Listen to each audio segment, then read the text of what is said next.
अस्सलामुअलैकुम। मैं बीजिंग के हवाई अड्डे पर था। मेरे साथ आर्मी के आला अफसरान थे। उस हेलीकॉप्टर को वहां उतारा जा रहा था जिसमें लिली, दिलेर, आफरीदी और अली फातिहाना शान से आए थे। उन तीनों की आमद को राज में रखा गया था। हम सब ये जानते थे कि दुश्मन के जासूस पूरे शहर में और हुकूमत के अहम शोबों में छुपे रहते हैं।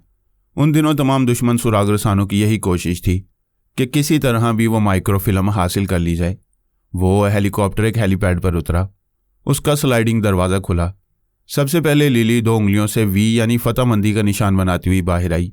उसके पीछे दिलेर, आफरीदी और अली बाहर आए। मैंने आगे बढ़कर अली को गले लगा लिया। हम दोनों के सीने मिले हुए थे। अली ने जो तावीज़ गले में पहना हुआ था वो हम दोनों के दिलों की धड़कनों के दरमियान महसूस हो रहा था। जनाब तबरेज़ी ने बहुत पहले ही हदायत की थी कि माइक्रोफिल्म एक तावीज़ के खोल में रहेगी और वो तावीज़ अली के गले में रहा करेगा। उनकी हदायत के मुताबिक वो तावीज़ अली ने पहन रखा था, यानी वो माइक्रोफिल्म में इब्तदा से अली ही के पास थी। आर्मी के आला अफसरान उन तीनों से मुसाफा कर रहे थे और दिल खोलकर उनकी तारीफ़ें कर रहे थे। बेशक व शुबा उन्होंने एक निहायत ही हैरत अंगेज़ गैर मामूली कारनामा अंजाम दिया था। बर्फ़पोश पहाड़ों की इंतहाई बुलंदी पर, जहाँ जिंदा रहने की सहूलतें मुयस्सर नहीं थीं, उनके लिए राशन नहीं पहुँचाया गया था। हेलीकॉप्टर्स और मुसल्लह फ़ौज नहीं पहुँचाई गई थी। वहाँ उन्होंने दुश्मनों से जमकर मुकाबला किया था। फिर उन्हें नीस्तो नाबूद करने के बाद फातेह की शान से आए थे। वह तमाम अफसरान इस बात पर भी फ़ख्र कर रहे थे कि अली और दिलेर, आफरीदी के साथ उनके मुल्क से ताल्लुक़ रखने वाली एक लड़की माऊ लिली ने भी बुलंद हौसले और बेमिसाल जुर्रत का सबूत दिया है। हम सब फौजी गाड़ी में बैठकर हेडक्वार्टर की तरफ रवाना हो गए। मैं बयान कर चुका हूँ कि मेरे साथ जनाब अब्दुल्ला वास्ती और एक टेलीपैथी जाने वाला ज़हीन सुराग रसां अहमद ज़ुबैरी आए हुए थे। वह मुझसे अलग मुख्तलिफ रिहाइश गाहों में थे और अपने अपने तौर पर अहम मामलात में मसरूफ़ रहा करते थे। हम किसी तहरीरी मुआहदे के बगैर हुकूमत चीन से और चीनी अवाम से ऐसी दोस्ती का सबूत दे रहे थे जो उनकी बेहतरीन तवक्कुआत से बढ़ चढ़ कर थीं। इसके एवज़ हमने सिर्फ एक मुतालबा किया था और वह ये कि हम जमहूरिया चीन में बाबा साहब के दायरे की एक शाख कायम करना चाहते हैं। भला उन्हें क्या एतराज़ हो सकता था। उन्होंने बड़ी खुशी से इजाज़त दी। आला हुकाम ने मुतफ़िक़ा तौर पर कहा, चीन शुमाल से जनूब और मशरिक़ से मगरिब तक फैला हुआ है। आप जहाँ चाहें वहाँ सैकड़ों किलोमीटर के रकबे पर बाबा साहब का इदारा तामीर कर सकते हैं। जनाब अब्दुल्ला वास्ती ने बीजिंग शहर से 25 किलोमीटर दूर बाबा साहब के इदारे के लिए 20 किलोमीटर ज़मीन पसंद की, जो हुकूमत की तरफ से फ़ौरन ही इदारे के लिए वक्फ़ कर दी गई। अब जनाब अब्दुल्ला वास्ती इस वक्फ़ करदा ज़मीन पर अहाते की 4 दीवारी तामीर करा रहे थे। वहाँ हम 3 टेलीपैथी जाने वाले थे। अब अली भी पहुँच गया था। हम चारों के अलावा हमारे कई ख्याल ख्वानी करने वाले सुराग रसां वहाँ हमारी हदायत पर अमल करने के लिए हम वक्त तैयार रहते थे। मैंने उन्हें हदायत दी थी कि वो वहाँ के मुख्तलिफ शोबों के अहम ओहदेदारों के दिमागों में जाते रहें। बैरूनी ममालिक के कई डॉक्टर, इंजीनियर और बैनुल-अक़वामी प्रेस से ताल्लुक़ रखने वाले वहाँ के मुख्तलिफ शोबों में अपनी खिदमात इंजाम देने के लिए मौजूद रहते थे। उनमें जासूस भी थे जिनकी शनाख्त मुश्किल थी। हमारे टेलीपैथी जानने वाले एक के दिमाग में जाते जाते असलियत छुपाने वाले जासूसों के दिमागों तक भी पहुँच सकते थे। हमारे सुराग रसानों की फ़र्ज़ शनासी के बायस कई शोबों में कितने ही जासूस नज़रों में आने लगे।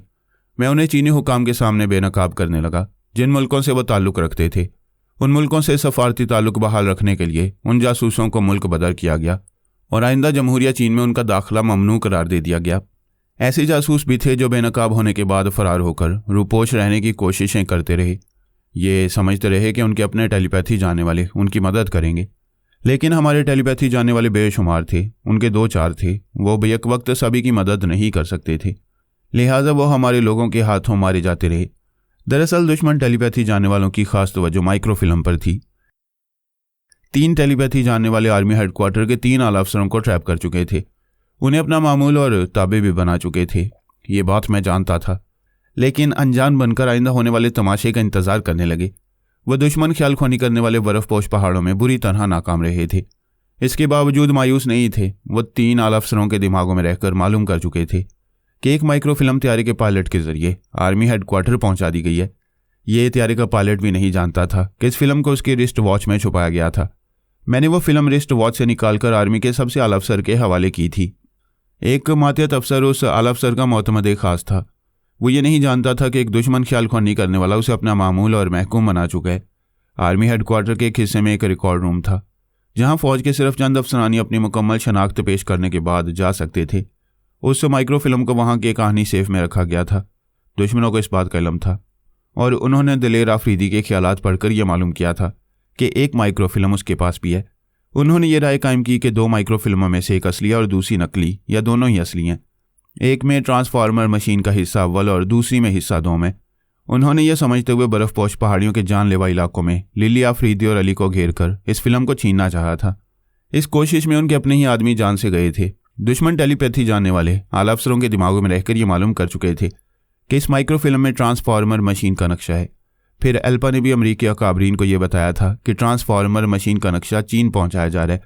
इन मालूमात के हवाले से सबने यह तय किया था कि चीन में ट्रांसफार्मर मशीन बनने नहीं देंगे। मेरे साथ आने वाला सुरागर सा अहमद जुबैरी एक अलग रिहाइशगाह में था। उसने आर्जी तौर पर वो रिहाइशगाह छोड़ दी थी। वहाँ के एक मारूफ होटल का एक कमरा अपने लिए रिजर्व कराया था और उस होटल में रहने लगा था। वहाँ गैर मुल्की सयाह और सियासतदान आते रहते थे। अहमद जुबैरी इस होटल में रहकर उनके ख्यालात पढ़ता रहता था। ये मालूम करता रहता था कि उनमें कितने वाकई सयाह और सियासतदान हैं और कितने बहरूपिये जासूस अनाड़ी नहीं होते। टेलीपैथी ना जाने के बावजूद दूसरों के चेहरों के तासुरात से और हरकत व सकनात से बहुत कुछ मालूम कर लेते हैं। बाहर से आने वाले 2 सुरागरसानों ने अहमद जुबैरी को ताड़ लिया था। अहमद जुबैरी किसी से दोस्ती करता था, ना किसी से मुखातिब होता था। अलग थलग रहकर दूसरों को टटोलती हुई नज़रों से देखता था या किसी के करीब से गुजरते हुए उनकी आवाज़ और लहजा सुनकर उनके दिमाग में पहुंच जाया करता था। उसके अलग थलग रहने और दूर से टटोलती हुई नज़रों से देखने के अंदाज ने 2 सुरागरसानों को उसकी तरफ मुतवज्जा किया। एक सुरागरसान ने अपने दूसरे साथी से कहा, मैंने काउंटर से मालूम किया है, उसका नाम अहमद जुबैरी है। ये अपने चेहरे और कद्दो कामत से चीनी नहीं है। ये उन लोगों में से होगा जो बाबा साहब के दायरे से यहाँ आए हैं। साथी ने कहा, फिर तो ये टेलीपैथी भी जानता है। यकीनन जानता है, इसे यहाँ से देखो, वो लाउंज में बैठा है। खला में इस तरह से तक रहा है जैसे ख्याल ख्वानी के जरिए कहीं पहुंचा हुआ हो। अगर ऐसा है तो वो हमारे दिमागों में भी पहुंचा हुआ होगा। क्या तुमने उसका सामना किया था, उससे गुफ्तगू की थी? नहीं, मैं उससे दूर ही दूर रहता आया हूँ। तुम बताओ, क्या तुम्हारा और उसका सामना हुआ है? हाँ, मैं उससे मिल चुका हूँ। मुझे ऐसा नहीं लगता कि वो मेरे दिमाग में आता होगा। मैंने दिल ही दिल में उसे गालियाँ दी हैं, उसके खिलाफ सोचता रहा हूँ। वो गालियाँ सुनकर ज़रूर टेलीपैथी के जरिए मुसीबत बन जाता, लेकिन ऐसी कोई बात नहीं है। यार, खला में तकते रहने का ये मतलब नहीं होता कि ख्याल ख्वानी की जा रही है। शायर, अदीब, फिलासफर वगैरह कहीं एक तरफ खामोशी से देखते हुए ख्यालात में डूबे रहते हैं। वो दोनों बाहर के एक गोशे में बैठे हुए थे। वहां से लाउंज का वो हिस्सा नजर आ रहा था जहां अहमद जुबैरी एक सोफे पर आराम से बैठा खला में तकता हुआ दिखाई दे रहा था। एक ने कहा, वो जासूस होने के अलावा शायर और फिलासफर भी हो सकता है, लेकिन उसके अंदाज से यही शुबा होता है कि ख्याल ख्वानी में मसरूफ है। हमें बताया गया है कि किसी टेलीपैथी जाने वाले को जख्मी किया जाए तो वो ख्याल ख्वानी की परवाज करने के काबिल नहीं रहता। इरादा क्या है? क्या उसे जख्मी करना चाहते हो? ऐसे भरे पूरे होटल में उस पर हमला नहीं किया जा सकता। हमारा मकसद है उसे दिमागी कमजोरी में मुब्तला करना। जब वो कमज़ोर होगा, अपने कमरे में तन्हा रहेगा, तो हम वहां जाकर उससे हकीकत उगलवा सकेंगे। उसने अपनी जेब से एक शीशी निकाली, उसे दिखाते हुए कहा, इसमें ख्वाबाबर गोलियां। साथी ने इससे शीशी को देखते हुए कहा, लेकिन ये गोलियां उसके हलक से कैसे उतारी जाएंगी? जब वो अपने कमरे में जाएगा, चाय या कॉफ़ी का ऑर्डर देगा, तब हम उसमें ये गोलियां हल कर देंगे। उस वक्त एक अंग्रेज़ हसीना अहमद जुबैरी के पास आकर बैठ गई थी और उससे बातें करने लगी थी। जुबैरी ने एक वेटर को बुलाकर कॉफ़ी का ऑर्डर दिया। वेटर हुक्म की तामील के लिए चला गया। एक जासूस ने कहा, वो देखो, उसने चाय, कॉफ़ी या सॉफ्ट ड्रिंक का ऑर्डर दिया है, हमारी बात मान सकेगी। दूसरे साथी ने उसी वेटर को बुलाकर 1 गिलास पानी और 2 कप कॉफ़ी का ऑर्डर दिया। अहमद जुबैरी के बारे में वो कमज़ोर सा शुबा करके रह गए थे, जबकि शुबा दुरुस्त था। अहमद जुबैरी ने उनके ख्यालात पढ़ने के बाद अपने 2 टेलीपैथी जानने वाले सुराग रुसानों को उन दोनों के अंदर पहुंचा दिया था। वेटर उनके सामने 2 गिलास पानी और 2 कप कॉफ़ी रखकर चला गया। एक ने शीशी खोलकर 6 गोलियां निकाली। उन्हें अपने साथी को देते हुए कहा, पहले हमें आजमाना चाहिए कि ये गोलियां सरकती भी हैं या नहीं। ये देखो, मैं 6 गोलियां निकल रहा हूँ, तुम भी ऐसा ही करो।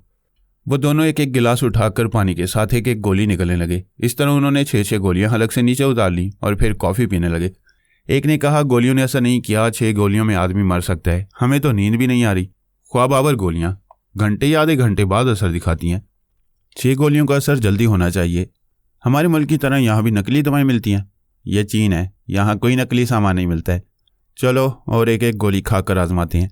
शीशी खोलकर मजीद एक एक गोली निकाली। उन्होंने एक कॉफ़ी के साथ गोलियां निकाली। उधर वो अंग्रेज़ औरत और अहमद जुबैरी एक दूसरे से मुतारिफ हो चुके थे। उसने बताया कि उसका नाम जोसेफीन है और वो बरतानिया से आई है। जुबैरी ने पूछा, क्या तन्हा आई हो? हाँ, तन्हा आई हूँ और तन्हा ज़िंदगी गुजारी हूँ। मैं अपनी ज़िंदगी 43 बरस गुजार चुकी हूँ, मगर अब तक शादी नहीं की है। क्या मर्द ज़ात से नफ़रत है? मैं किसी से नफ़रत नहीं करती, दोस्ती करती हूँ, सिर्फ दोस्ती। किसी को अपना हाथ पकड़ने का मौका नहीं देती। झूठ बोल रही हो। उसने चौंक कर जुबैरी को देखा, फिर नाराज़गी से कहा, मुझे गुफ्तगू का ये अंदाज पसंद नहीं है। तुम किसी सबूत के बगैर मुझे झूठी कह रहे हो। मैं सबूत पेश कर सकता हूँ। उसने परेशान होकर पूछा, कैसा सबूत? तुम्हारे पास क्या सबूत है? सबूत है, तुमने अब तक कितने ही लोगों को हाथ पकड़ने का मौका दिया है। तुम जिससे भी मिलती हो मुसाफिया करती हो। क्या ऐसे लोग तुम्हारा हाथ नहीं पकड़ते हैं? क्या तुम उन्हें हाथ पकड़ने का मौका नहीं देती हो? वो खिलखिलाकर हंसने लगी, फिर बोली, तुम बहुत जिंदा दिल हो और तुम बड़ी दिल वाली हो। वो कैसे? जो भी तुम्हें पसंद आए उसे अपने कमरे में बुला लेती हो, ना दिन देखती हो ना रात। ये क्या बकवास है? मैं ऐसा मजाक पसंद नहीं करती। बेशक मजाक पसंद नहीं करती हो, बड़ी संजीदगी से अपनी ज़रूरत के वक्त बुलाती हो। You shut up. क्या तुमने मुझे ऐसा करते हुए देखा है? देखना ज़रूरी नहीं, अकल कहती है। जब ज़रूरत होती है तुम होटल के किसी मुलाजिम को बुलाकर ज़रूरत के मुताबिक ऑर्डर देती हो, दिन हो या रात। उसने हैरत से देखा, फिर मुसर्रत से कहा, तुम बहुत शरीर हो। तुम्हारी एक बात के दो मायने होती हैं और मैं एक ही मायने में उलझ कर रह जाती हूँ। तुम्हारी हरकतें भी उलझा देती हैं। मेरी किस हरकत ने तुम्हें उलझाया? तुम तन्हा बैठकर एक ही तरफ तकते रहते हो। क्या ख्याल ख्वानी करते हो? टेलीपैथी जानते हो? टेलीपैथी। ये इल्म सीखने के लिए मैंने बहुत बड़ी कुर्बानी दी, मगर अफसोस फिर भी ना सीख सका। तुमने कौन सी बड़ी कुर्बानी दी है? अपनी इन 2 आंखों को कुर्बान किया है। टेलीपैथी सीखने के लिए शमा की लो को दिन रात तकता रहा। मेरे बुजुर्ग मुझे मना करते रहे, लेकिन मैं 2 बरस तक शमा की लो को देखते देखते अंधा हो गया। तुम अंधे हो गए, मगर तुम तो देख रहे हो। ये मेरी अपनी आंखें नहीं है, किसी मरने वाले ने अतिया के तौर पर दी थी। खुदा उसे गारत करे, आमीन बोलो। अरे जिसने तुम पर इतना बड़ा एहसान किया, तुम्हें अपनी आंखों की रोशनी दी, तुम उसे बददुआ दे रहे हो। वो इसी काबिल है। तुम नहीं जानती, वो पक्का बदमाश था। मुझे गंदे गंदे ख्वाब आते हैं, मैं बहुत परेशान रहता हूँ। ख्वाब आंखों से नहीं देखे जाते। ख्वाब देखते वक्त आंखें बंद रहती हैं, मगर मेरी आंखें बंद नहीं रहती। मैं उस हत्या देने वाले की अनखुली आंखों से देखता रहता हूँ। अब भी देख रहा हूँ। तुम क्या देखते रहते हो? यही कि मर्द पूरे लिबास में नजर आते हैं, औरतों का लिबास नजर नहीं आता। क्या इसका मतलब क्या हुआ? यही कि तुम्हारा लिबास नजर नहीं आ रहा। वो फौरन ही सिमट गई अपने सीने पर, हाथों की कैंची बनाकर बोली, नहीं, तुम झूठ बोल रहे हो। सारी दुनिया देख रही है, मेरे बदन पर लिबास है। सारी दुनिया देख रही है, मगर उस मरने वाले बदमाश की आंखें लिबास नहीं देख रही हैं। मुझ जैसे शरीफ आदमी को बदमाश बना रही हैं। देखो, तुम पहले भी मजाक कर रहे थे, अब भी कर रहे हो। मैं अपनी सच्चाई का सबूत दे रहा हूँ। तुम्हारी ठोड़ी के नीचे गिरेबान के अंदर, जहाँ कोई देख नहीं सकता, वहाँ एक सुरख रंग का तिल है। वो हैरान रह गई। जुबैरी उसके ख्यालात पढ़कर बहुत कुछ मालूम कर चुका था। वो उठने लगी। जुबैरी उसका बाजू पकड़कर बिठाते हुए बोला, एक बात और सुन लो। तुम 43 बरस की बूढ़ी नहीं हो, मेरे अंदाजे के मुताबिक 20 बरस की हो। ऊपर से बूढ़ी के भेस में रहती हो, अंदर का हाल मैं देख लूँ। वह दूसरी तरफ घूमकर बैठ गई। जुबैरी ने कहा, इसी तरह बैठी रहो, उठकर जाओगी तो ऊपर से नीचे तक नजर आती रहोगी। वह मुश्किल में पड़ गई। ना अपनी नुमाइश करती हुई जा सकती थी, ना जुबैरी के करीब रहना चाहती थी। वो सोफे पर खिसक कर उसके करीब आ गया। वो शर्माती हुई बोली, दूर रहो, प्लीज़ मेरे करीब ना आओ, मुझे हाथ ना लगाओ। मैं तुम्हारी मुश्किल आसान कर सकता हूँ। मैं तुम्हारा एहसान कभी नहीं भूलूंगी। सीधी सी बात है, मैं आंखें बंद करता हूँ, तुम अपने कमरे में चली जाओ। तुम बहुत अच्छी हो, प्लीज़ आंखें बंद कर लो। तुम उस मरने वाले बदमाश की आंखों से आइंदा महफूज रहना चाहती हो? हाँ, महफूज रहना चाहती हूँ। अगर तुम अपने लिबास के ऊपर कागज़ का लिबास पहन लोगी तो मुझे बेलिबास नज़र नहीं आओगी। वाकई क्या तुम्हें कागज़ के आर पार नज़र नहीं आता? बिल्कुल नज़र नहीं आता। मैं अभी कमरे में जाकर पुराने अखबारात, सुई और धागा मंगवा कर लिबास तैयार करूँगी। मैं आंखें बंद कर चुका हूँ, तुम चली जाओ। उसने घूम कर देखा। जुबैरी आंखें बंद के बैठा था। वो फौरन ही उठकर तेजी से चलती हुई वहाँ से चली गई। उसने आंखें खोलकर देखा, वो जा चुकी थी। उसके ख्यालात बता रहे थे कि वो लिफ्ट के जरिए 5th फ्लोर के एक कमरे में जा रही थी। उसी वक्त उसके दिमाग में अजनबी सोच की लहरें उभरी।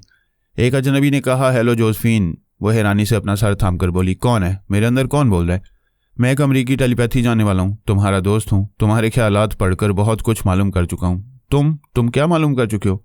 यही कि तुम भी हमारी तरह यहाँ जासूसी करने और यहाँ के अहम राज मालूम करने आई हो। तुम्हारे और हमारे मकासद एक हैं। जब तुम अहम मामलात से निमटना चाहोगी या अहम मामला दरपेश होंगे तो मैं और मेरे टेलीपैथी जानने वाले साथी तुम्हारे काम आएंगे। वो लिफ्ट से निकलकर अपने कमरे की तरफ जा रही थी। परेशान होकर बोली, तुम्हारा शुक्रिया, मैं तुमसे ताउन चाहूँगी, लेकिन मेरे दिमाग में ना हो। क्यों ना हूँ? हम तो तुम्हारे दोस्त हैं। हाँ, मगर किसी लड़की के दिमाग में आकर उसके चोर ख्यालात पढ़ना मुनासिब नहीं है। वो तो हम पढ़ चुके हैं। तुम्हारा नाम जोसेफीन नहीं, मारिया है। तुम बूढ़ी नहीं, जवान हो। तुम्हारा दिल पहली बार एक जवान पर माइल हो रहा है, और वह जवान है अहमद जुबैरी। मारिया कमरे में आकर एक कुर्सी पर बैठ गई। परेशान होकर बोली, अभी तुमने मेरे दिल का हाल पढ़ा है। आइंदा मैं यहाँ का कोई राज हासिल करूंगी तो तुम उस राज तक भी पहुँच जाओगे। मगर जो राज तुम हासिल करोगे वो मुझे कभी नहीं बताओगे। हम तुम्हें कुछ बताएं या ना बताएं, तुम्हारे लिए यही बहुत है कि हम टेलीपैथी के जरिए तुम्हारी मदद करते रहेंगे। यहाँ तुम पर मुसीबत आएगी और तुम फरार होना चाहोगी तो तुम्हें इस मुल्क से बाहर पहुंचा देंगे। मैं अपने हालात से निपटना जानती हूँ, प्लीज़ आइंदा मेरे दिमाग में ना आना। वो हंसते हुए बोला, आऊँगा तो तुम्हें पता नहीं चलेगा। By the way, Ahmed Zubairi बड़ा दिलचस्प जवान है। उसे मर्दों का लिबास दिखाई देता है, औरतों के बदन पर लिबास दिखाई नहीं देता। क्या ये यकीन करने वाली बात है? वो सच कह रहा था। उसने अपनी सच्चाई का सबूत देते हुए मेरी ऐसी बातें बताई हैं कि मैं बयान नहीं कर सकती। मैं जानता हूँ उस वक्त तुम्हारे दिमाग में रहकर जुबैरी की बातें सुन रहा था। ऐसा तो मैं भी तुम्हारे ख्यालात पढ़कर बता सकता हूँ कि तुम्हारे बदन में कहाँ तिल है और कहाँ जख्म का निशान है। प्लीज़ ऐसी बेशर्मी की बातें ना करो, मेरे दिमाग से जाओ। जा रहा हूँ, लेकिन तुम्हारे दिमाग में आता जाता रहूँगा और जुबैरी की असलियत मालूम करने की कोशिशें करता रहूँगा। Okay bye. मारिया के अंदर खामोशी छा गई। उसने आवाज़ दी, हेलो, तुम खामोश हो या जा चुके हो? वो परेशान होकर सोचने लगी। उसकी मौजूदगी अदम मौजूदगी का पता नहीं चल रहा था। ओह, मैं क्या करूं? वह आइंदा चुपचाप आकर मेरे ख्यालात पढ़ता रहेगा और मैं ऐसे वक्त बेखबर रहूंगी। मैंने गलती की, कभी योगा की मशकें नहीं की, अब करूंगी। दूसरों को अपने दिमाग में आने से रोकने का यही एक रास्ता है। जुबैरी मारिया के दिमाग से निकल आया। काउंटर के पास लोगों की भीड़ लगी हुई थी। वो दोनों ख्वाबावर गोलियां निकलने वाले दो स्ट्रेचर पर पड़े हुए थे। उन्हें उठाकर बाहर खड़ी हुई एम्बुलेंस तक पहुंचाया जा रहा था। एक सुरागरसा ने जुबैरी के दिमाग में आकर कहा, सर, उन दोनों का ताल्लुक यूके से है। यूरोप के ममालिक के तमाम सुरागरसानों से अमरीकी टेलीपैथी जाने वाले ताउन कर रहे हैं। कुछ ऐसे भी हैं जो उन टेलीपैथी जाने वालों को अपने दिमाग में आने से मना करते हैं। जुबैरी ने कहा, मारिया भी नहीं चाहती कि उसके दिमाग में कोई आए।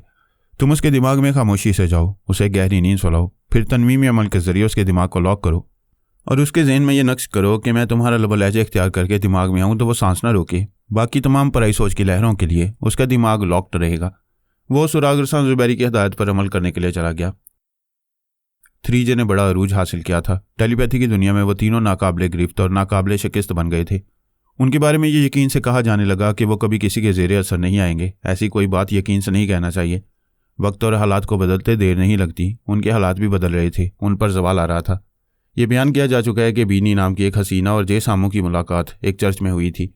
फिर उन दोनों में बेतकल्लुफी पैदा हो गई। जे सामू उस हसीना के घर गया था, इस बात से बेखबर कि टेलीपैथी जाने वाला साइमन बीनी के दिमाग में मौजूद है।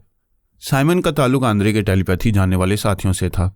बड़ी मुद्दत से तलाश करते रहने के बाद 3J में से एक जे सामू नजरों में आया था। उसे ट्रैप करने के लिए आंद्रे भी साइमन के साथ बीनी के दिमाग में आकर छुप गया। बीनी और जे सामू किचन में एक दूसरे से मजाक कर रहे थे। यूं हंसी मजाक में सामू का हाथ जलते हुए चूल्हे पर गया। हलक से चीख निकल गई। हाथ ज्यादा नहीं जला, लेकिन जलन के बायस दिमागी तवानाई में कमी हुई और दुश्मनों को उसके अंदर पहुंचने का रास्ता मिल गया। वह सामू के दिमाग में खामोश रहकर उसके ख्यालात पढ़ते रहे और अहम मालूमात हासिल करते रहे। वो तीनों साथी एक दूसरे से दूर रहते थे। गहरी दोस्ती और गहरे एतमाद के बावजूद एक दूसरे को अपना पता ठिकाना नहीं बताते थे। इसका फ़ायदा यह हुआ कि साइमन और आंद्रे को सामू के दो साथियों का पता मालूम ना हो सका, लेकिन और बहुत कुछ मालूम हो गया। वो ट्रांसफार्मर मशीन तक पहुंच गए। उस मशीन के राजदारों के दिमागों में पहुंचकर उन्हें अपना मामूल बना लिया। उन टेलीपैथी जाने वालों के दिमागों को लॉक कर दिया। आइंदा 3J में से कोई भी उन टेलीपैथी जाने वालों के अंदर नहीं पहुंच सकता था और न ही ट्रांसफार्मर मशीन के नए खुफिया अड्डे का सुराग लगा सकता था। साइमन और आंद्रे कभी सोच भी नहीं सकते थे कि वो अचानक ऐसी ज़बरदस्त कामयाबियां हासिल कर सकेंगे। वो अमरीकी टेलीपैथी जाने वालों को अपना मामूल बनाने और ट्रांसफार्मर मशीन पर कब्जा जमाने के बाद गोया अमेरिका के बेताज बादशाह बन गए थे।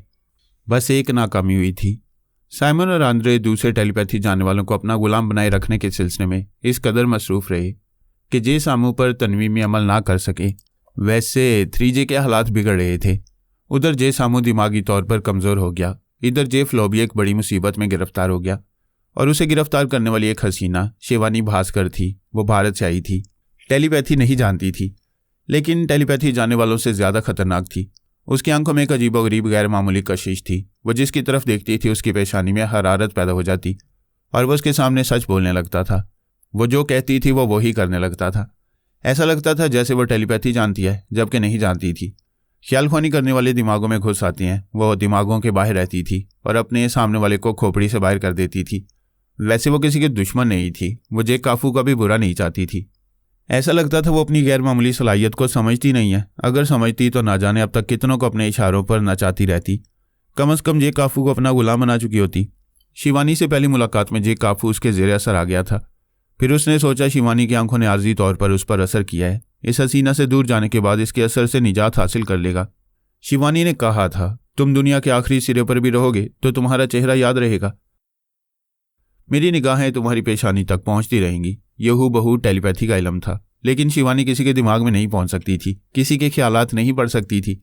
उसे पढ़ने की ज़रूरत ही नहीं पड़ती थी। सामने वाला उसके ज़ेरे असर आते ही खुद बोलने लगता था। उसकी आंखें जैसे हुक्म देती थीं, सामने वाला सच उगलने लगता था। जे काफू ने परेशान होकर ख्याल ख्वानी के जरिए अपने साथी जे फ्लो को बुलाया, उसे शिवानी के बारे में बताया। जे फ्लो ने कहा, शिवानी के दिमाग में घुसकर इसके चोर ख्यालात पढ़ो, इसकी असलियत मालूम हो जाएगी। जे काफू ने कहा, इतनी अकल मुझ में है, तुम इसके दिमाग में जाकर देख लो। जे फ्लो उसके दिमाग में जाकर ख्यालात पढ़ने लगा। कुछ समझ में नहीं आया। शिवानी के दिमाग में कई तरह के ख्यालात गड़बड़ होते रहे थे। अजीब बेतुके ख्यालात बड़ी बेतरतीबी से उभरते थे। किसी पागल औरत के बेमायनी और मफहूम से खाली ख्यालात होते थे। जे काफू और जे फ्लो दोनों हैरान थे। ऐसे बेतुके और बेतरतीब ख्यालात के हामिल पागल होती हैं, लेकिन शिवानी पागल नहीं थी, होशमंद थी और हाजिर दिमाग रहकर अपनों से और गैरों से मिलती रहती थी। उन्होंने फैसला किया कि शिवानी को एसाबी कमजोरी की दवा खिलाई जाए, फिर उस कमज़ोर दिमाग में पहुंचकर उसके बेतरतीब ख्यालात को तरतीबवार किया जाए। इसके बाद वो अपने बारे में जो सोचेगी उससे उसकी सही हिस्ट्री मालूम हो सकेगी, फिर उसे अपनी मामूला बनाया जा सकेगा। जे काफू ने इस मकसद के लिए एक होटल में खाने के दौरान शिवानी के खाने में एसाबी कमजोरी की दवा मिला दी। शिवानी ने वो खाना खाया, लेकिन हालात ने ऐसा पलटा खाया कि वही खाना जे काफू के हलक से भी उतर गया और वह शदीद कमजोरी में मुब्तला होकर अस्पताल पहुंच गया। उस वक्त जे फ्लो मौजूद नहीं था। मौजूद होता तो जे काफू को एसाबी कमजोरी वाला सूप पीने ना देता। ऐसे वक्त जे फ्लो ख्याल ख्वानी के जरिए जे सामू के दिमाग में था और अपने उस साथी को साइमन और आंद्रे से बचाने की कोशिशों में मसरूफ था। जब वापस आया तो ये देखकर हैरान रह गया कि जे काफू एसाबी कमजोरी में मुब्तला हो गया है, लेकिन शिवानी पहले की तरह चाको चौबंद है। एसाबी कमजोरी वाले सूप ने उसे कोई नुकसान नहीं पहुंचाया। शिवानी के बारे में ये नई बात मालूम हुई कि नुकसान पहुंचाने वाली दवाओं का उस पर असर नहीं होता। अपनी इन सलाहियतों के बायस शिवानी कुछ और पुरस्कार बन गई। अस्पताल में जे काफू का इलाज हो रहा था, दवाएं मिल रही थीं, उसे तवानाई हासिल हो रही थी। इसके बावजूद अभी वो सांस रोककर किसी भी दुश्मन को अपने दिमाग से भगाने के काबिल नहीं हुआ था। उसने ख्याल ख्वानी की कोशिश की तो नाकाम रहा। जे फ्लो ने उसे तसल्ली दी, तुम्हें परेशान नहीं होना चाहिए। दिमागी तवानाई पूरी तरह बहाल होगी तो तुम पहले की तरह ख्याल ख्वानी कर सकोगे। जे काफू ने कहा, शिवानी की तरफ से अंदेशा है, हम उसे कमज़ोर बनाकर अपने ज़ेरे असर लाना चाहते हैं। अब वो आएगी तो मुझे अपने ज़ेरे असर रखेगी। जे फ्लो ने कहा, मैंने उसके ख्यालात पढ़ने की कोशिशें की थीं, पहले की तरह नाकाम रहा। इतना अंदाज़ा हुआ कि उस पर एसाबी कमज़ोरी की दवा ने असर नहीं किया। वो मुझसे मिलने के लिए यहाँ अस्पताल ज़रूर आएगी। आने दो, मैं तुम्हारी हिफाजत के लिए मौजूद रहूँगा। वैसे हम पर मुसीबतें नाजिल हो रही हैं। इधर जे सामू दिमागी कमज़ोरी में मुब्तला हो गया है। वो जे काफू को अपने तीसरे साथी जे सामू के बारे में बताने लगा। जे काफू ने तमाम बातें सुनने के बाद कहा, उन्होंने जे सामू के कमज़ोर दिमाग में रहकर ट्रांसफार्मर मशीन और उस मशीन के राजदारों के बारे में बहुत कुछ मालूम किया होगा। हाँ, मालूम किया होगा। अमेरिका में जितने टेलीपैथी जाने वाले मामूल हैं, सिर्फ उनके दिमागों में जाने की फुर्सत नहीं मिल रही। तुम्हें वहाँ जाकर मालूम करना चाहिए कि सामू के दिमाग में आने वाले दुश्मन अमेरिका में क्या कर रहे हैं। मुझे तुम दोनों की फ़िक्र है। कभी सामू की खैरियत मालूम करता हूँ, कभी तुम्हारे पास आता हूँ। हमारी फ़िक्र न करो, 5 मिनट में मालूमात हासिल कर सकते हो। तुम अभी जाओ। जे फ्लो वहाँ से गया, फिर 2 मिनट में वापस आकर बोला, यार काफू, हम बहुत बड़ी बाजी हार चुकी हैं। मैंने टेलीपैथी जाने वाले कैनी बॉल, लेजी गार्ड और डैनी वगैरह के दिमागों में जाने की कोशिशें की, मगर वह सब सांस रोकते रहे। ओ गॉड, वह सब हमारे मामूल हैं, फिर सांस क्यों रोक रहे हैं? जाहिर है दुश्मनों ने उन्हें अपना मामूल बना लिया है। हमारे तमाम मामूल टेलीपैथी जाने वालों को हमसे छीन लिया है। इसका मतलब है वो दुश्मन ट्रांसफार्मर मशीन तक पहुंच गए हैं और हम अभी उनके खिलाफ कुछ नहीं कर पाएंगे। इधर मैं बीमार हूं, उधर सामू किसी काम के काबिल नहीं। तुम तनहा कुछ नहीं कर सकोगे। तुम दिमागी तौर पर सेहतमंद होने के बाद भी कुछ नहीं कर सकोगे। तमाम अमेरिकी टेलीपैथी जाने वालों के दिमाग लॉक कर दिए गए हैं। हम उनके दिमागों में नहीं जा सकेंगे। ये मालूम नहीं कर सकेंगे कि उस मशीन को किस नए खुफिया अड्डे में छुपाया गया है। जो नुकसान उठा चुके हैं उसे फिलहाल भूल जाओ। मैं ये सोचकर परेशान हूं कि शिवानी आएगी तो उसका रद्दअमल क्या होगा। उससे मालूम हुआ होगा कि तुमने उसे कमज़ोर बनाने की साजिश की थी। अब वो तुम्हारे खिलाफ कुछ कर सकती है। पता नहीं वो कहाँ है। उसके दिमाग में जाने से कुछ पता नहीं चलता। शिवानी टेलीपैथी और हिप्नोटिज्म नहीं जानती है। ये इत्मीनान है कि मुझे अपना मामूल नहीं बना सकेगी और मैं तुम्हारे अंदर रहूँगा। वो इंतकामन तुम्हें नुकसान पहुंचाना चाहेगी तो तुम्हारी हिफाजत करूँगा। हकीकतन शिवानी के दिमाग में किसी तरह का इंतकामी जज्बा नहीं था। वो अपने खिलाफ की गई साजिश से बेखबर थी। हैरानी से सोच रही थी कि जे काफू होटल में मेरे साथ अच्छा भला था, फिर अचानक उसे क्या हो गया? वो बेहोश कैसे हो गया? अगर मैं न होती तो कोई उसे अस्पताल भी ना पहुंचाता। बेचारा, वह इस मामले में मासूम थी। जे काफू के लिए हमदर्दी से सोच रही थी। साजिश करने वाले की बीमारी और कमजोरी को समझने के लिए उसने उस सूप का कीमियाई तज्जिया कराया। ये मालूम हुआ कि उस सूप में ज़रअरसां दवा की आमेजिश थी। पुलिस होटल वालों के पीछे पड़ गई। शिवानी होटल के मैनेजर और किचन के मुलाजमों से फर्दन फर्दन मिलती रही। अपनी गैर मामूली आंखों की हरारत उनकी पेशानियों तक पहुंचाती रही। वो सब बेख्तियार उसके सामने सच बोलते रहे, और सच ये था कि उन मुलाजमीन में से किसी ने सूप में कोई दवा नहीं मिलाई थी। वो जे काफू से मिलने अस्पताल आई तो उसे देखते ही परेशान हो गया। शिवानी ने खुश इखलाकी से उसकी खैरियत पूछी, फिर कहा, मैं कल रात यहाँ ना आ सकी। पुलिस के जरिए इंक्वायरी कराती रही। पता चला कि किसी ने सूप में एसाबी कमजोरी की दवा मिला दी थी। ये मालूम नहीं हो रहा है। जो झूठे और फरेबी होते हैं वो मेरी आंखों के सामने झूठ छुपा नहीं पाते, ये तो तुम जानते ही हो। हाँ, तुम्हारे पास ये अजीब इल्म है। ये कोई इल्म नहीं है, मैंने कहीं से सीखा नहीं। ये बचपन से मेरे साथ कोई कुदरती मामला है। मेरी खूबसूरत आंखों की तारीफें करने वाले भी उन आंखों से डरते हैं। वो बोल रही थी और जे काफूस ख्याल से सहम रहा था कि शिवानी उसकी पेशानी को गौर से देखेगी तो उन आंखों के ज़ेरे असर आकर वो बेख्तियार इकबाल जुर्म करेगा। शिवानी को मालूम हो जाएगा कि वो उससे दुश्मनी करने वाला था। खुद अपने आप से दुश्मनी करके अस्पताल पहुंच गए। शिवानी उसकी पेशानी को खास तौर पर नहीं देख रही थी, कभी कभी उसे आंखें मिला रही थी। ऐसे वक्त वो उससे आंखें चुराने लगता था। शिवानी ने पूछा, तुम कभी नजरें झुका रहे हो, कभी नजरें चुरा रहे हो? आंखें मिलाकर बातें करो। वो हिचकिचाते हुए बोला, हर इंसान अपने अंदर कोई ना कोई खास बात छुपा कर रखता है। वो बात अपने किसी सगे रिश्तेदार को भी नहीं बताता। मेरे अंदर भी कुछ ऐसी बातें छुपी हुई हैं।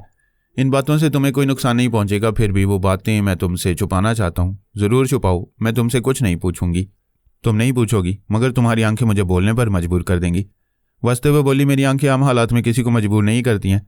जब मैं खास तौर पर किसी के अंदर का भेद मालूम करना चाहती हूँ तब चुपती हुई सवालिया नज़रों से देखती हूँ और वह भेद उगलवा लेती हूँ। तुम मुतमईन रहो, मैं तुमसे कोई बात नहीं उगलवाऊंगी। जे फ्लो अपने साथी के अंदर था। उसने कहा, काफू, मैं इसे कल से देख रहा हूँ। ये सीधी और सच्ची है। मेरा ख्याल है ये तुम्हारे अंदर की बात मालूम नहीं करेगी। जे काफू अपने दिमाग में जे फ्लो की बातें सुन रहा था। शिवानी ने पूछा, चुप क्यों हो, क्या सोच रहे हो? वो, मैं ये सोच रहा हूँ, हमने एक ही सूप पिया था, फिर उसमें मिली हुई दवा ने तुम्हें नुकसान क्यों नहीं पहुंचाया? वो मुस्कुराकर बोली, ये दवा क्या चीज़ है? मुझ पर तो जहर भी असर नहीं करता। क्या? वो एकदम से खौफजदा होकर उसका मुंह तकने लगा। फिर उसने कहा, नहीं शिवानी, तुम मजाक कर रही हो। जे काफू के सरहाने मेज पर एक गिलास में दूध रखा हुआ था। शिवानी ने गिलास को उठाया, उसे होंठों से लगाया, एक घोंट पिया, फिर उसे जे काफू की तरफ बढ़ाकर कहा, इसे देखो। वो देखने लगा। दूध सफ़ेद था, वो हल्का हल्का सब्ज हो रहा था। नागिन दूध के प्याले में मुंह डाले तो दूध का रंग इसी तरह सब्ज हो जाता है। जे काफू ने फौरन गिलास को मेज पर रखा, फिर उठकर बिस्तर पर बैठ गया। उसे यूं नजर आ रहा था जैसे उसके सामने एक नागिन फन उठाए बैठी हो और किसी भी लम्हे उसे डसने को आई हो। जेफ्लो अपने दोस्त के दिमाग में रहकर शिवानी की बातें सुन रहा था। उसने कहा, यार काफू, तुम कहाँ फंस गए हो? हमें रफ्ता रफ्ता मालूम हो रहा है कि ये कितनी पुरस्कार और ख़तरनाक है। वो जे काफू के लिए ख़तरनाक नहीं थी, लेकिन यह के बाद दीगरे उसके कई भेद खुलते जा रहे थे। अब ये भेद खुला कि वो नागिन नहीं है, मगर नागिन की तरह जहरीली है। वो बोली, तुम मुझसे डर रहे हो? तुम अपना गुलाम बना लेती हो। तुम्हारे अंदर जहर भरा है। क्या मुझे नहीं डरना चाहिए? नहीं, क्योंकि मैंने तुम्हें कोई नुकसान नहीं पहुंचाया है। पहुंचा सकती हो। तुम फूल दोगे तो फूल मारूंगी, पत्थर दोगे तो पत्थर मारूंगी। मेरे लिए ये बेहतर होगा कि तुमसे दूर चला जाऊं। मैं तुमसे इश्क नहीं कर रही हूं। तुम कहीं चले जाओगे तो मैं मर नहीं जाऊंगी। लेकिन तुम दोस्ती क्यों नहीं करना चाहते? इंसान और सांप की दोस्ती नहीं होती। मैं इंसान हूं, ये जानती हूँ कि इंसान सांप से ज़्यादा जहरीला होता है। वो उठकर खड़ी हो गई, फिर बोली, मैं तन्हा हूँ। तन्हाई दूर करने के लिए तुम्हारे साथ वक्त गुजार रही हूँ। अब जा रही हूँ। तुम ना सही और ना सही कोई और सही। वो पलट कर जाने लगी। उसकी चाल में ऐसी दिलकशी थी कि देखने वालों की धड़कनें भी उसके साथ चलने लगती थीं। जब वो नज़रों से ओझल हो गई तो जेफ्लो ने कहा, यार, हम सोच भी नहीं सकते थे कि इतनी आसानी से इससे पीछा छूट जाएगा। क्या वो वाकई जा चुकी है?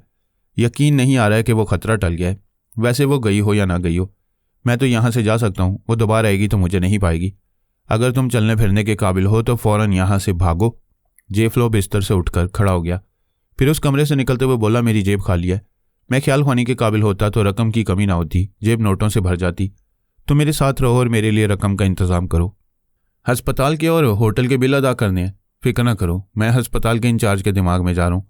तुम बाहर जाकर टैक्सी में बैठो, यहाँ तुम्हें कोई नहीं रोकेगा। मैं अभी आता हूँ। जेफ्लो गया, फिर थोड़ी देर में वापस आकर बोला, शिवानी अस्पताल के तमाम बिल अदा कर चुकी है, इसीलिए तुम्हें यहाँ से जाने से कोई नहीं रोक रहा है। अच्छा मौका है, निकल चलो। वो तेज़ी से चलते हुए बाहर आया, फिर एक टैक्सी में बैठकर अपने होटल की तरफ जाने लगा। होटल वहाँ से तकरीबन 1.5 घंटे के फासले पर था। सफ़र शुरू होते ही उसे अपनी पेशानी पर हरारत महसूस हुई। वो चंद सेकंड तक साकित बैठा रह गया, अपनी पेशानी से दिमाग तक गर्मी महसूस करता रहा। जेफ्लो ने पूछा, क्या हुआ? मैं तुम्हारे दिमाग में रहकर महसूस कर रहा हूँ जैसे तुम्हारे तमाम ख्यालात एक जगह थम गए हैं। तुम्हें क्या हो गया है? जेफ्लो ने जैसे उसकी बात नहीं सुनी ड्राइवर से कहा, किसी टेलीफोन बूथ के पास गाड़ी रोको। टैक्सी एक फुटपाथ के किनारे रुक गई। वो पिछला दरवाजा खोलकर बाहर आया। जेब से कार्ड निकालकर टेलीफोन के पास आकर उसने रिसीवर उठाया, कार्ड को अंदर पुश किया। जेफ्लो ने कहा, ये तुम क्या कर रहे हो? तुम्हारे ख्यालात बता रहे हैं कि तुम शिवानी के मोबाइल फ़ोन पर रब्ता कर रहे हो। रुक जाओ। जेफ्लो ने अपनी टेलीपैथी की कुव्वत से उसे रोकने की कोशिश की, लेकिन जे काफू को ना तो अपने दोस्त की बातें सुनाई दे रही थी और ना ही वो उसे फ़ोन करने से रोक पा रहा था। राब्ता होने पर उसने कहा, हेलो शिवानी। दूसरी तरफ से शिवानी ने कहा, बोलो काफू, तुम्हारे अंदर जितना सच है उसे बाहर निकालो। वो बोलने लगा, मैं तुम्हारी गैर मामूली सलाहियतों से खौफजदा हूँ। मैं तुम्हारी आंखों के ज़रिए से रहकर तुम्हारा मामूल बनना नहीं चाहता। मेरी आंखें एक बार जिसकी पेशानी को छू लेती हैं फिर मैं उसे नहीं भूलती। मैं तुम्हारे दिमाग से सब कुछ भुला सकता हूँ। कैसे भुला सकते हो? वजाहत करो। मैं टेलीपैथी जानता हूँ। मैं तुम्हारे दिमाग के अंदर गया था मगर तुम एक अजूबा हो। तुम्हारे अंदर किसी भी सोच की लहरें तरतीबवार नहीं है। तुम्हारे मुख्तलिफ ख्यालात आपस में गड़मड़ होते रहते हैं।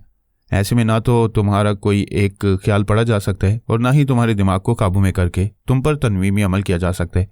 इन हालात में तुम क्या करना चाहते हो? मेरे दोस्त ने मुझे मशवरा दिया कि तुम्हें साबी कमज़ोरी में मुब्तला किया जाए।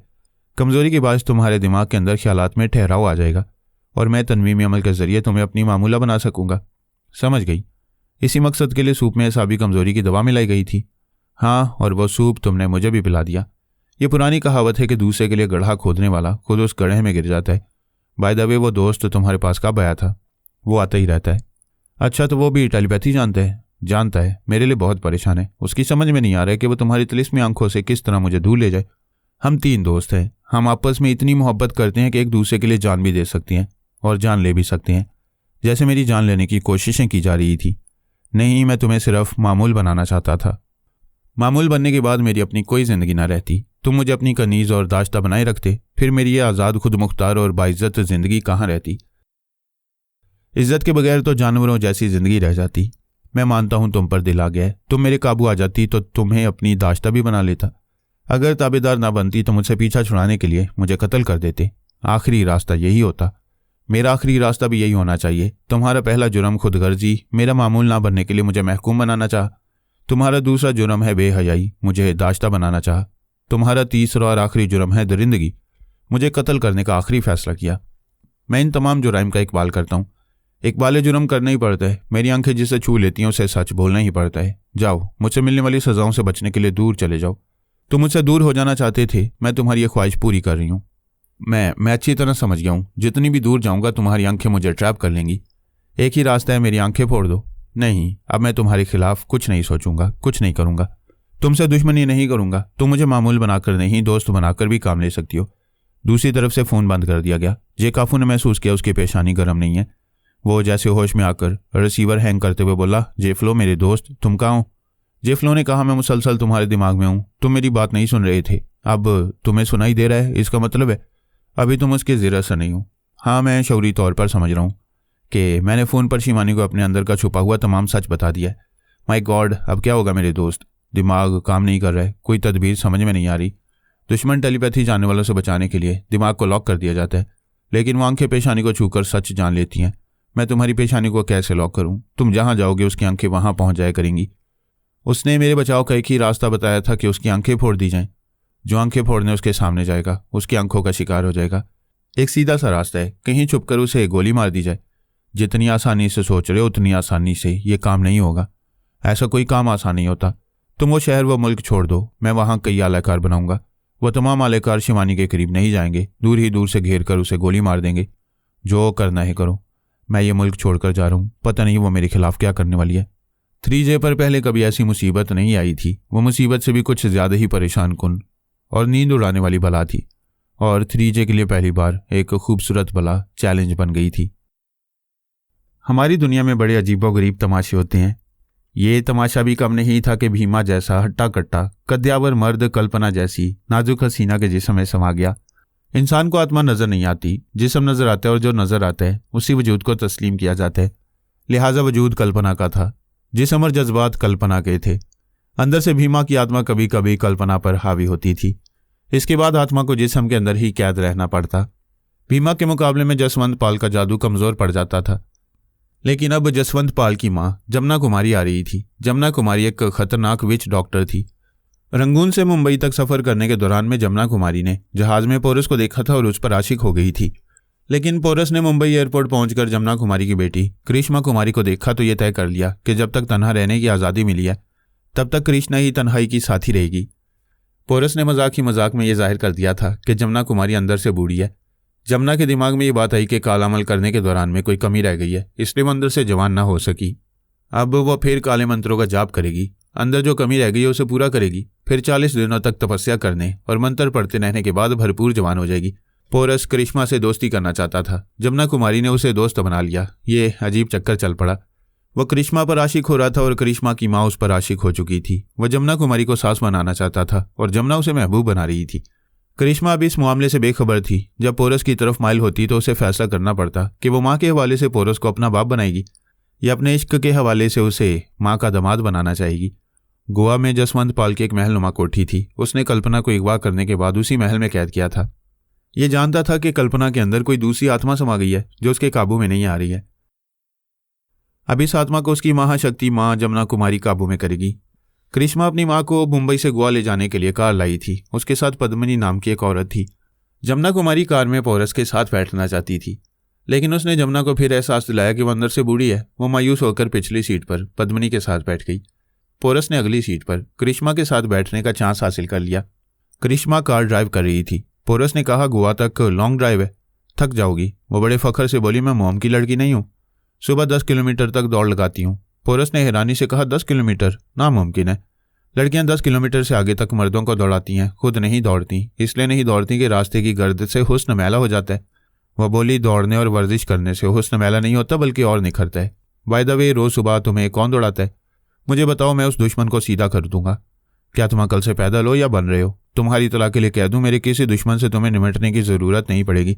मैं तनहा कई दुश्मनों को अपाहिज बना सकती हूँ। मैंने judo, karate, rifle shooting, swimming और हॉर्स राइडिंग में महारत हासिल की है।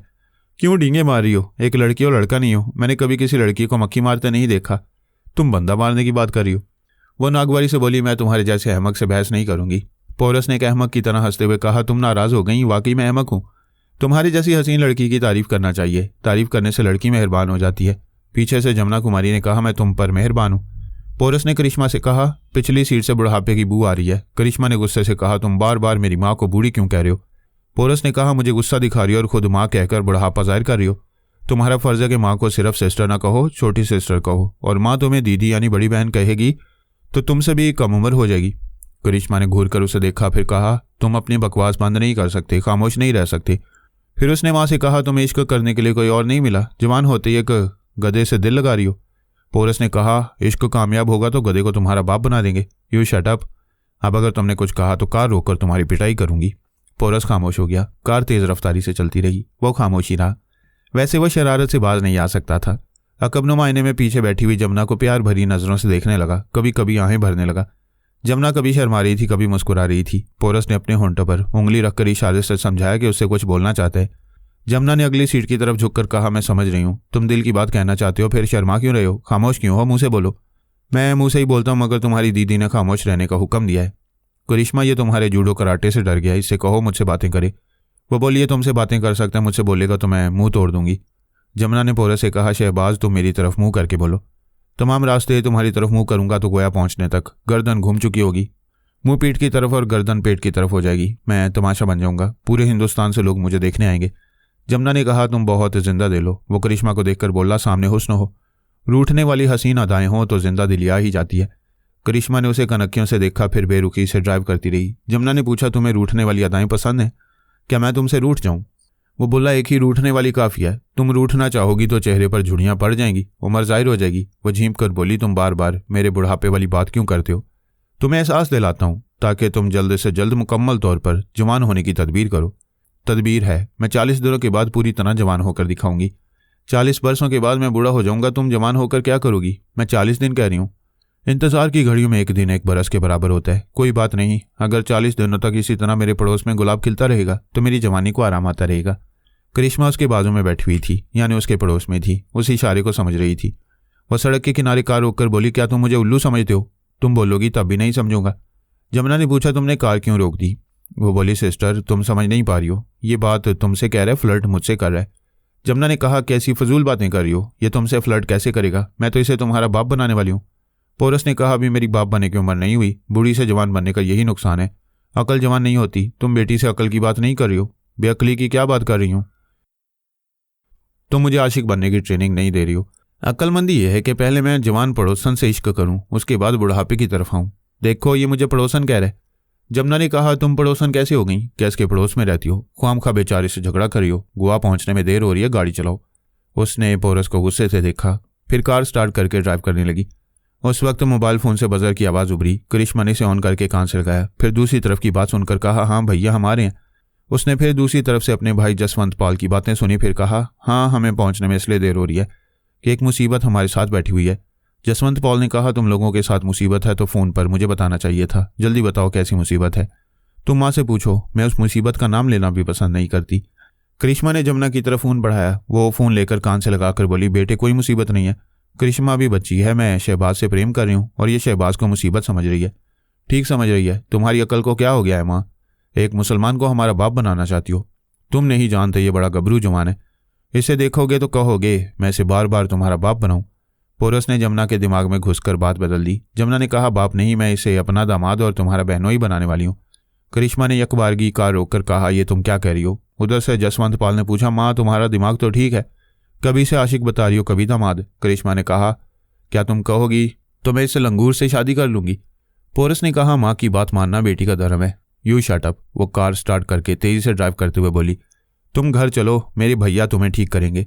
जमुना ने फ़ोन पर जसवंत पाल से कहा, मैंने वो नहीं कहा जो तुमने सुना, तुमने वो नहीं सुना जो मैंने कहा। मैं वहाँ आकर तुम्हें समझाऊंगी। ये बताओ कल्पना तुम्हारे काबू में आ रही है या नहीं। मैं उसी के लिए इंतज़ार कर रहा हूँ। पता नहीं कल्पना के अंदर कैसी आत्मा समाई हुई है। वो आत्मा खुद को मर्द कहती है। वो जो भी है खतरनाक जादूगर है, तुम ही उसके जादू का तोड़ कर सकती हो। जसवंत पॉल ने फ़ोन बंद करके खिड़की की तरफ देखा। खिड़की के उस पार कल्पना एक ईजी चेयर पर बैठी हुई थी। उसे इस कमरे में कैद किया गया था। जसवंत ने उसे पूछा, तुमने सुना, मेरी माँ आ रही है, वो तुम्हारे अंदर का तमाम काला जादू निचोड़ कर रख देगी। कल्पना कुर्सी से उठकर बोली, तो खुद को बड़ा शक्तिमान कहता था और अब मुझसे डरता है, मुझे इस कमरे में बंद रखता है। मर्द का बच्चा है तो दरवाज़ा खोल, मैं तुझसे नहीं डरता। पता नहीं तेरे अंदर कौन घुस आया है। मुझे यकीन नहीं आता कि एक लड़की के अंदर किसी मर्द की आत्मा समा सकती है। मेरी माँ आकर इसे पहचान लेगी और हमेशा के लिए इसकी पहचान मिटा देगी। भीमा ने कल्पना की जुबान से कहा, मैंने तेरी बहन करिश्मा को देखा है, वो हसीन और जवान है। हुस्न और जवानी को देखकर तेरे मुंह से राल टपकती है, बहन को देखकर नहीं टपकती। ऐसी बकवास करने से तुझे क्या हासिल होगा। मुझे नहीं, तुझे तेरी बहन हासिल होगी, जानता है कैसे। जसवंत पॉल ने उसे सवालिया नजरों से देखा। भीमा ने कहा, मैं तेरी बहन को हलाक करूंगा, फिर उसके जिस्म में दाखिल होकर उसे नई जिंदगी दूंगी। उसके अंदर रहकर उसे तेरे बेडरूम में लाऊंगी। मैं टेलीपैथी के जरिए भाई का रिश्ता भुला दूंगी। ये मैं मर्द की तरह क्यों बोलने लगती हूँ। तुम्हारे अंदर मेरा दुश्मन है, तुमसे भी दुश्मनी कर और मेरी बहन को मार डालने की धमकी दे रहा है। यह धमकी नहीं है, मैं तेरी बहन को तेरे लिए और तेरी माँ के लिए मुसीबत बना दूंगा। गी, जितना बोलना चाहे बोलती रहे, 1 घंटे बाद तेरी जुबान बंद हो जाएगी। जुबान बंद होने से पहले एक और ख़ास बात बोलूंगी। नहीं, मैं बोलूंगा, हाँ बोलूंगा। मैं ख्याल खोने के जरिए तेरी बहन के दिमाग में गया था। वहाँ एक अजनबी टेलीपैथी जानने वाला कह रहा था कि तुम्हारी बहन पर अमल करेगा, उसे अपनी मामूला और कनीज बना लेगा। मैं ये बता दूं कि तुम्हारी माँ का काला जादू टेलीपैथी जानने वाले का कुछ नहीं बिगाड़ सकेगा। अलबत्ता ये दूसरा टेलीपैथी जानने वाला करिश्मा को बचा सकता है। जसवंत ने कहा, कल्पना, मैं एक ही बात जानता हूँ और वो ये कि तुझे हर हाल में हासिल करूंगा। मेरे रास्ते में चाहे तेरी टेलीपैथी आए या किसी अजनबी की, यानी 2 टेलीपैथी जानने वालों के दरमियान रहेगा, एक तरफ कुआं और एक तरफ खाई। सोच ले मेरे भाई। जसवंत पाल ने गुस्से से खिड़की बंद कर दी। कल्पना नजरों से ओझल हो गई, मगर उसके कहके गूंजने लगे। 2 घंटे बाद पोरस बूढ़ी महबूबा और करिश्मा के साथ वहां गया। जसवंत पाल अपनी माँ के कदमों में झुककर बोला, माँ पहले मेरी परेशानी दूर करो, इसके अंदर घुसी हुई आत्मा ने मेरी नींदें उड़ा दी हैं माँ। पोरस ने कहा, माँ नहीं सिस्टर। अबे चुप, तू कौन है। जमुना ने कहा, यह तुम्हारा होने वाला बाप है, बाप को अबे नहीं कहते। पोरस ने कहा, और बहनोई को भी अबे नहीं कहते। करिश्मा ने गुस्से से पूछा, इस बात का मतलब क्या होगा। साफ मतलब है, कभी तो तुम्हारे भाई का एक बहनोई आएगा, एडवांस में समझा रहा हूं। जसवंत पॉल ने पूछा, यही वो मुसीबत है। पोरस ने कहा, साले अपने होने वाले को वो मुसीबत नहीं कहते। करिश्मा ने कहा, देखो भैया, ये तुम्हें साला कह रहा है, मुझ पर नियत खराब कर रहा है। पोरस ने कहा, भैया तुम मेरी नियत का हिसाब करोगे तो वो आत्मा तुम्हारी कल्पना पर नियत खराब करती रहेगी। जसवंत ने चौंक कर कहा, अरे हाँ, मैं करिश्मा के झगड़े में कल्पना को भूल गया था। माँ तुम कल्पना के पास चलो, वो माँ का हाथ पकड़कर जाने लगा। पोरस ने करिश्मा से कहा, भाई ऐसे होते हैं, अपना माल हासिल करने के लिए बहन को मेरे पास छोड़ गया। वो उसे गुस्से से देखकर माँ और भाई की तरफ जाने लगी। जसवंत पाल ने उस कमरे की खिड़की खोली जहां कल्पना को कैद किया गया था। वो खिड़की से नजर नहीं आ रही थी। जसवंत ने आवाज दी, तुम कहाँ हो? खिड़की के पास आओ। कमरे के अंदर खामोशी रही।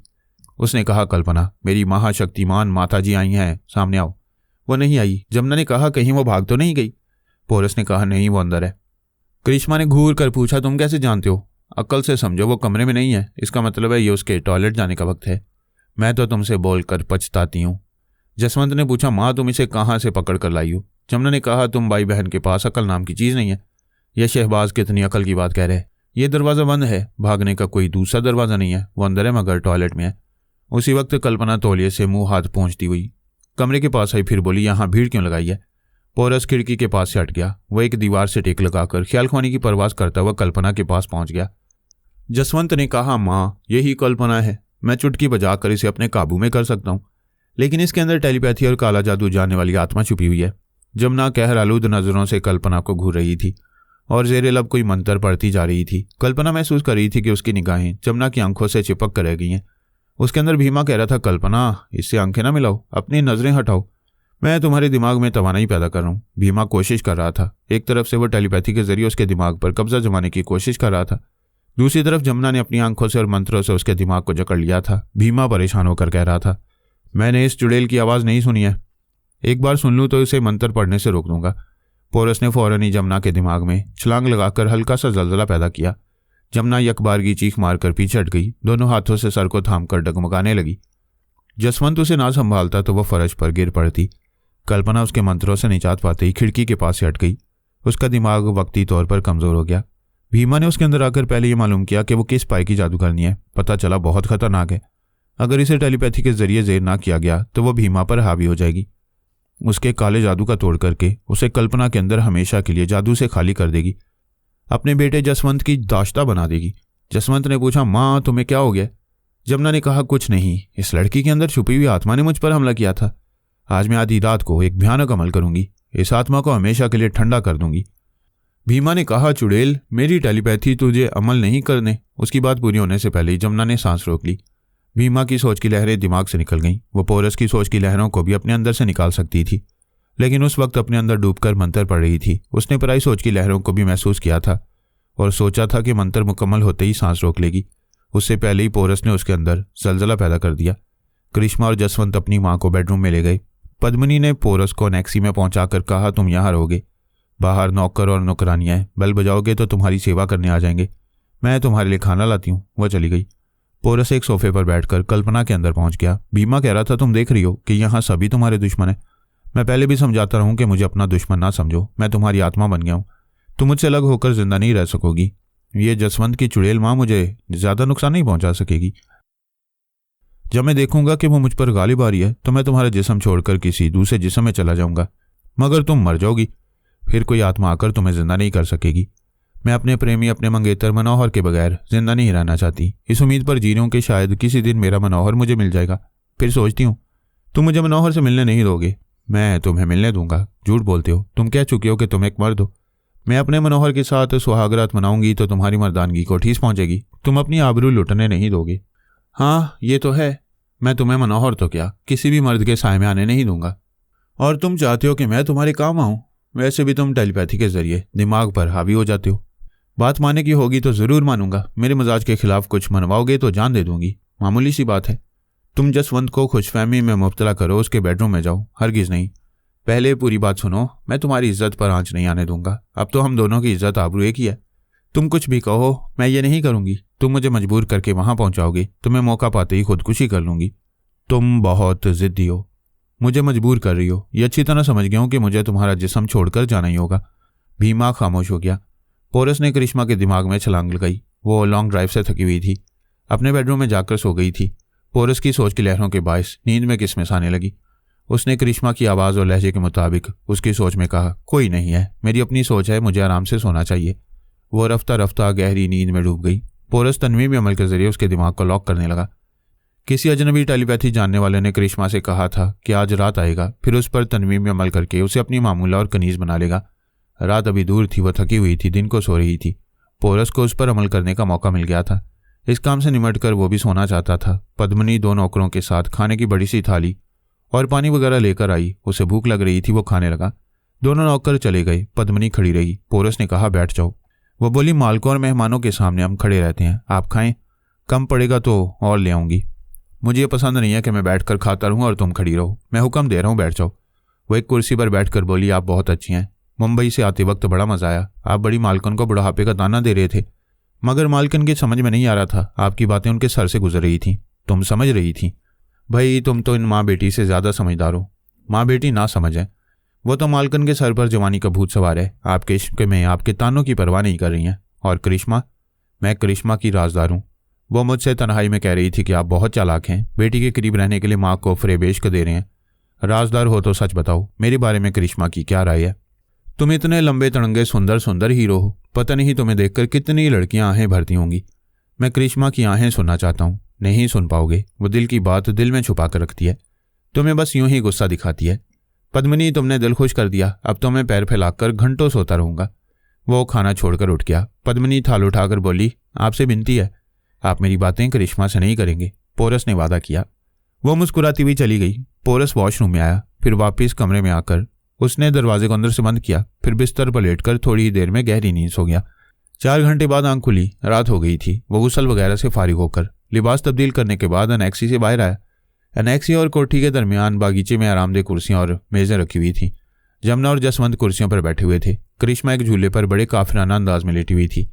झूला बहुत आहिस्ता आहिस्ता उसकी जवानी को झुला रहा था। पोरस को आते देखकर वो उठकर बैठ गई। उसे बड़ी चाहत से ज़ेर लब मुस्कुराकर देखने लगी। ये पोरस के तन्वीमी अमल का रद्द अमल था। जमुना ने अपनी कुर्सी से उठकर कहा, आओ शहबाज, अभी मैं तुम्हारी ही बातें कर रही थी। तुम तो घोड़े बेचकर सोते रहे हो। वो चोर नजरों से करिश्मा को देखकर बोला, मैं इतनी देर सोना नहीं चाहता था, मगर कोई ख्वाब में आ गई थी। मैं उसे आंखों में बंद के देखता रहा। फिर उसने कहा, आंखें खोलो, बाहर आओ, मैं बेचैनी से तुम्हारा इंतजार कर रही हूँ।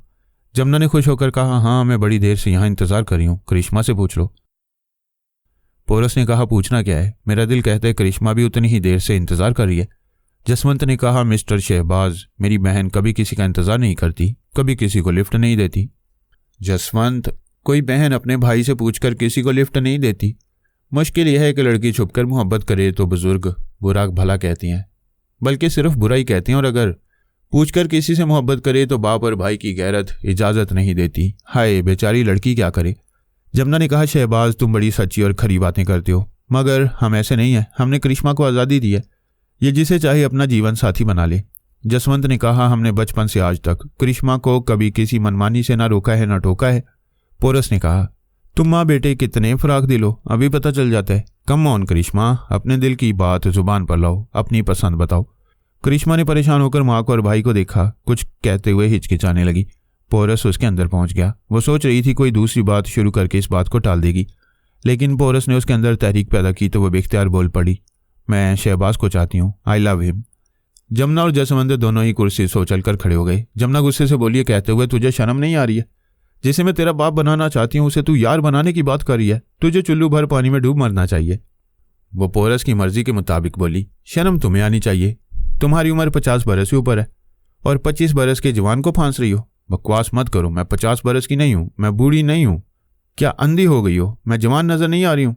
जसवंत ने कहा, माँ, ये नादान है, मक्कार तो ये है, ये हमारी करिश्मा को मक्कारी से फांस रहे। जमुना ने कहा, शहबाज, तुम इस नादान लड़की से कह दो कि मुझसे इश्क करती हो और मेरे लिए यहाँ आए हो। सॉरी, हर नौजवान शीश महल के ख्वाब देखता है, कोई खंडर में रहना नहीं चाहता। तुमने बुढ़ापे के खंडर पर फरेबे जवानी का शीश महल बना रखा है। कोई अंधा धोखा खा सकता है, मैं आंख वाला हूँ। वो गुस्से से बोली, तुम धोखेबाज। अब समझ में आ रहा है, मेरी बेटी को फांसने के लिए मुझे धोखा देते रहे हो। पोरस ने कहा, धोखा तुम दे रही हो, अपने आप को दे रही हो। दुनिया की हर माँ मुकद्दस और काबिल एहतराम होती है। एक माँ के दिल से सोचो, अपनी अजमत को पहचानो। माएँ बच्चों के लिए कुर्बानियाँ देती हैं। तुम ममता के खजाने से बेटी को क्या दोगी? मैं अपनी बेटी को अपना सब कुछ दूंगी, मगर तुम्हारे जैसा बदमाश जीवन साथी नहीं दूंगी। तुमने मुझे धोखा दिया है, मैं तुम्हें भयानक सजा दूंगी। जसवंत ने कहा, माँ, तुम इसे अपाहिज बनाने या मार डालने के लिए पता नहीं कब तक मंत्र पढ़ती रहोगी। मैं अभी 1 मिनट में इसका सर तोड़ डालूंगा। उसने कहते हुए पोरस पर छलांग लगाई। पोरस गाफिल नहीं था, उछलकर एक तरफ हो गया। वह छलांग लगाकर एक खाली जगह घास पर गिर पड़ा, फिर फौरन उठकर खड़ा हो गया। करिश्मा ने आगे बढ़कर कहा, भैया, तुम मेरे ज़ाती मामले में इतना गुस्सा क्यों दिखा रहे हो? अगर मेरी मोहब्बत बेगैरत है तो इस उम्र में माँ का इश्क क्या है? बकवास मत कर। जसवंत ने उसे मारने के लिए हाथ उठाया। उससे पहले ही पोरस ने घूमकर उसे किक मारी। वो लड़खड़ाता हुआ पीछे चला गया। जमुना ने हट्टे कट्टे पहलवानों जैसे नौकरों से कहा, ये मेहमान नहीं शैतान है, इसे मारो, इसकी हड्डियां पसलियां तोड़कर यहां से दूर फेंक दो। 4 मुलाजिम दौड़ते हुए आए। करिश्मा ने कहा, रुक जाओ, इसे कोई हाथ नहीं लगाएगा। एक मुलाजिम ने कहा, मगर छोटी मालकन, हम तो बड़ी मालकन का नमक खाते हैं, हमें उनका हुक्म मानना पड़ेगा। करिश्मा ने पूछा, कहाँ है तुम्हारी बड़ी मालकन? यह तो एक जवान औरत है। तुम्हारी बड़ी मालकन जवान है या बूढ़ी? उन मुलाजमों ने कहा, हमारी मालकन बूढ़ी है, मगर वो पद्मनी कह रही थी कि ये बाहर मुल्क से जवान होकर आई हैं। आपने भी इन्हें रहने के लिए बड़ी मालकन का कमरा दिया है। जमुना ने कहा, रे गधो, इस लड़की की बातों में ना हो, अपने मालिक को बचाओ। उनकी बातों के दौरान में पोरस जसवंत की पिटाई कर रहा था। एक मुलाजिम ने कहा, हमें अपने मालिक को बचाना चाहिए। वो पोरस पर हमला करना चाहता था। करिश्मा ने बड़क लगाकर एक कराटे का हाथ मारा। वो जरा पीछे गया। करिश्मा ने पैंतरा बदलते हुए पूछा, अपनी छोटी मालकन पर हमला करने और कौन आएगा? जिस मुलाजिम ने मार खाई थी वो भी आगे नहीं आया। मालकन बड़ी हो या छोटी, वो हमला नहीं कर सकते थे। वह दूर खड़े रहे। जमुना ने गुस्से से कहा, तू बहन नहीं दुश्मन है, भाई के मार खाने का तमाशा देख रही है। भाई अपनी मर्जी से मार खाने गया है। शहबाज ने उसे चैलेंज नहीं किया था। तुम बेटे से कहो लड़ाई खत्म करे। जमुना ने बेटे को आवाज दी, जसवंत झगड़ा खत्म करो, यहां आ जाओ, मैं इस मक्कार धोखेबाज को खत्म कर दूंगी। ऐसे वक्त जसवंत ने दोनों हाथों से एक बड़ा पत्थर उठा लिया था। आगे बढ़कर वो पत्थर पोरस के सर पर मारना चाहता था। जख्मी होने के बायस वो पोरस को अपने दिमाग के अंदर महसूस न कर सका। पोरस ने उसके दिमाग पर कब्जा जमाकर उसके हाथों की गिरफ्त को ढीला किया। वो बड़ा भारी भरकम पत्थर हाथों से छूटकर उसके सर पर गिरा। उसके हलक से एक चीख निकली। फिर वो घास पर गिरकर तड़पने लगा। जमुना दौड़ती हुई बेटे के पास आई। जमीन पर बैठकर उसके बाजों को थामकर बोली, अरे दौड़ो, डॉक्टर को बुलाओ, फर्स्ट एड बॉक्स लाओ। 2 मुलाजिम दौड़ते हुए कोठी के अंदर गए। करिश्मा ने भाई के पास आकर जमीन पर बैठकर कहा, भैया ये तुमने क्या किया? इतना बड़ा पत्थर उठा नहीं सकते थे, फिर क्यों उठाया? जसवंत में अब तड़पने की सकत नहीं रही थी। उसका जिस्म हौले हौले यूं झटके खा रहा था जैसे आखिरी हिचकियां ले रहा हो। फिर एकदम से वो साकित हो गया। जमुना ने चीखते हुए उसके सीने पर कान लगाकर सुना। करिश्मा उसकी नब्ज टटोलने लगी। उसके दीदे फैल गए थे, नब्ज डूब गई थी, धड़कनें खामोश हो गई थी। जमुना उसे लिपट कर रोने लगी। पोरस दूर खड़ा हुआ था। वो ख्याल खोने के जरिए जसवंत की मौत का यकीन कर चुका था। जमुना धाड़े मार मार कर रो रही थी और कह रही थी कि शहबाज ने उसके बेटे को हलाक किया है, वो उसे जिंदा नहीं छोड़ेगी। करिश्मा ने कहा, तुम्हें बेटे की मौत का सदमा है, मगर शहबाज को इल्जाम ना दो। चुप रह बेशरम, भाई की लाश के पास बैठकर कातिल की हमायत कर रही है, दूर हो जा मेरी नजरों से। वह फिर बेटे से लिपटकर उसके सीने पर हाथ रखकर रोने लगी। फिर अचानक ही वो रोना भूल गई। बेटे के सीने पर सर था और धड़कनें सुनाई दे रही थी। उसने सर उठाकर देखा तो जसवंत पलकें झपकाता हुआ खला में तक रहा था, जैसे कुछ सोच रहा हो। वो खुशी से चीखें मारकर बेटे के चेहरे पर झुककर उसे चूमने लगी। करिश्मा के हाथों से खुशी के आंसू बहने लगे। एक मुलाजिम फर्स्ट एड बॉक्स ले आया था। वो बॉक्स खोलकर भाई के सर के जख्म साफ करने और मरहम पट्टी करने लगी। जसवंत उठकर बैठ गया था। उसी वक्त पद्मनी दौड़ती हुई कोठी के बाहर आई। फिर बोली, वो कल्पना खिड़की से कह रही थी कि वो अपनी जान दे रही है, उसकी लाश को कमरे से निकाला जाए। ये कहते ही वो जमीन पर गिरकर मर गई। मैंने बार बार आवाजें दी, उसने कोई जवाब नहीं दिया, वो मर चुकी है। पोरस ने फौरन ही कल्पना के दिमाग में छलांग लगाई। उसकी सोच की लहरें वापस आ गईं। बीमा वहां से यहां ट्रांसफर हो गया था।